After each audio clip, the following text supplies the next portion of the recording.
Mais um vídeo aqui para o canal. Hoje eu vou falar sobre o exame para mestre amador.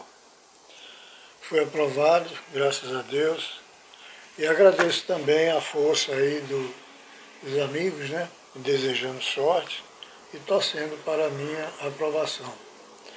Eu queria comentar também algumas questões que caíram na prova, para que vocês pudessem ter uma ideia, né? Aquele que pretende fazer o exame para mestre amador. Vamos ver, do que eu me lembro aqui, é porque a gente não grava tudo, mas vamos ver. Caiu uma questão sobre o aumento ou diminuição do calado quando o navio entra ou sai em água doce, água salgada.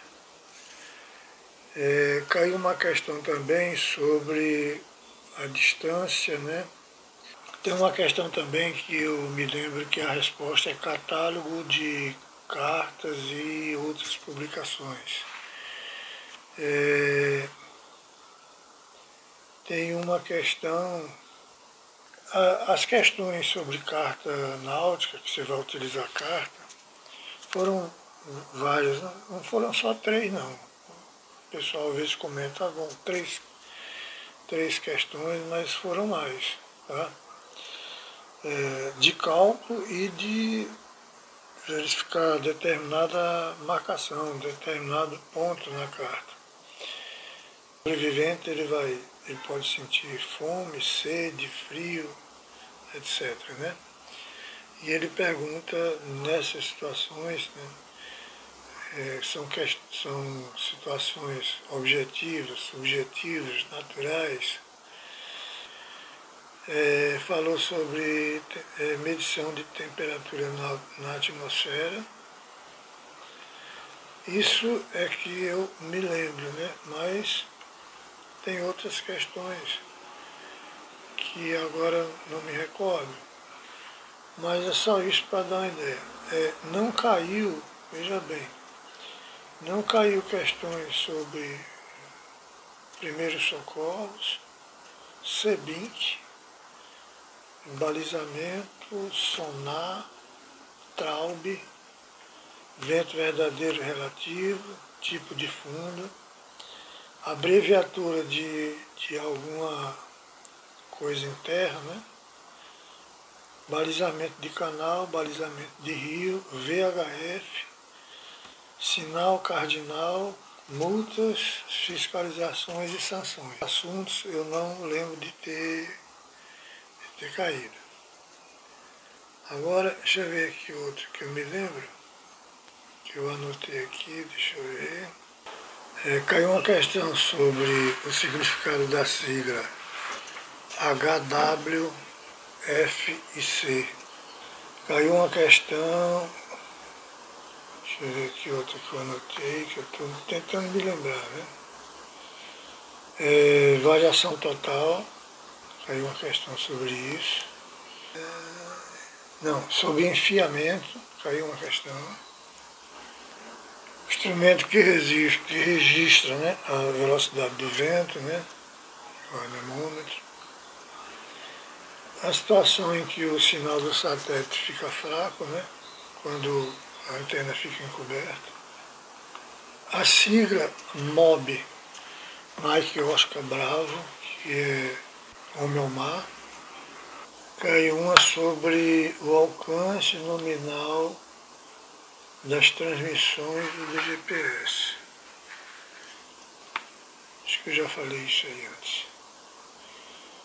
Que do GPS ALA, né, que é de 200 milhas aqui no Brasil. Estou falando isso porque vocês já têm ideia mais ou menos do que cai, do que não cai, para melhorar os estudos, né? Caiu uma sobre a carta 12.000, embarcação. Aqui a situação é embarcação que emite 2 apitos longos, sucessivos, de 2 em 2 minutos. Caiu uma sobre o alcance, né, da luz de mastro de embarcação inferior a 12 metros. As informações que chegam aos navegantes pela transmissão via rádio, né? Eu não estou dando a resposta de propósito, para você procurar aí, tá? Dar uma estudada. A outra aqui que fala sobre flutuação, né? Fala sobre peso e empuxo. O uso da lista de faróis, tá? Que fala sobre instruções de boias, faróis, faroletes e tal. Fala sobre a função VRM do radar. Victor Romeo Mike. Aparelho a bordo que indica a pressão atmosférica do ar. Caiu também. Aqui sobre cartas, nós tivemos aqui uma questão.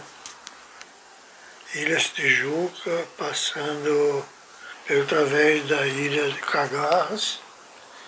Tijuca, Cagarras, veja bem onde fica. Tem um que se navega de um ponto aqui até Cabo Frio, mas ele pede o tempo que você vai, a distância e o tempo que você vai gastar até um ponto, a 1 milha de Cabo Frio. Então você marca tudo, tira 1 milha e nesse que sobrou, você faz os seus cálculos. Tem uma sobre profundidade, ele dá um ponto, você achar que é a profundidade. Tem um aqui, ele dá 4 pontos e você vai verificar qual desses 4 pontos é o ideal para você fazer um fundeio com um navio de grande porte. Da questão de alteração de calado de um navio quando ele entra na água salgada, quando ele entra na água doce, você observe e fica atento porque as questões mudam, né? Não vai ser sempre a mesma. Isso é um banco de dados que é sorteado na hora para você. Então, ele pode, por exemplo, perguntar o que acontece com o calado quando ele entra na água doce, se ele aumenta ou diminui. O que acontece com o calado se ele entra na água salgada, se aumenta ou se diminui. Então, tem sempre perguntas com 2, 3, 4 opções.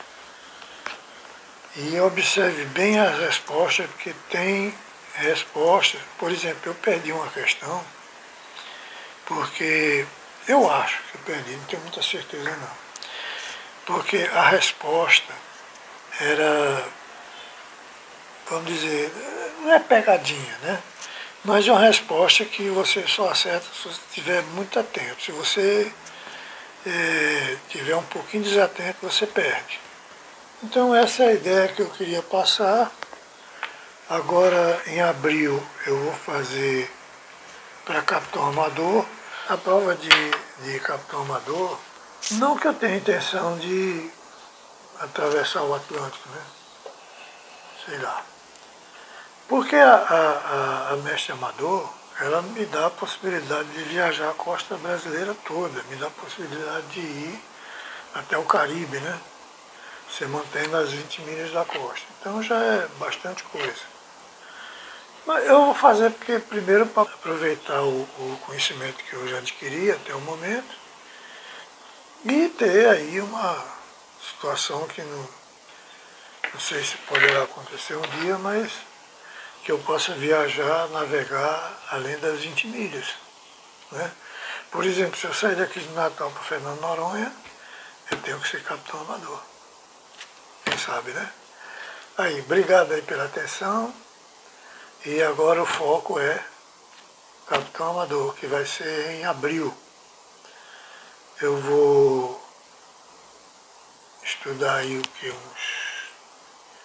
Parece que é 26 de abril a prova. Então eu tenho aí 2 meses, né? 2 meses para estudar. Eu quero agradecer aqui no final ao Sérgio Cosettini, que é do canal Roda de Proa. Foi um incentivador, eu usei o material deles, é um e-book, né, para mestre amador. Então aí, gente, essa era a posição que eu queria te passar.